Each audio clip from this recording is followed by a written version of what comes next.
Main রোডের থেকে নেমে যাওয়া একটা ইটের রাস্তা ধরে এগোলে বাঁ হাতে একটা বড় পুকুর ছিল, আর সেই পুকুরের উল্টো দিকে রাস্তায় ছিল আমার বাড়ি। বলা ভালো আমাদের বাড়ি।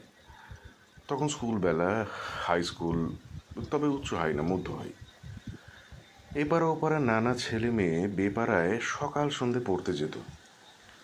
আমি কোনোদিন সে সুযোগ পেতাম না সেভাবে, কারণ আমার টিচার আসতেন, যার জন্য সন্ধেবেলা অন্তত ওই বছরগুলোতে পড়তে যাওয়ার আনন্দ আমি কোনোদিনই পাইনি।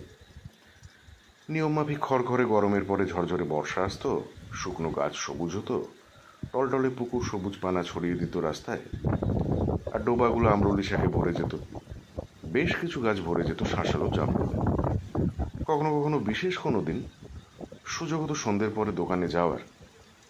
বর্ষার রাতে কখনো ডিম কেনার দরকার হতো, সম্ভাব্য লোডশেডিং সামলাবার জন্যে মোমবাতি কেনার সুযোগ আসতো, কখনো হলুদ গুঁড়ো, কখনো স্যারিডন।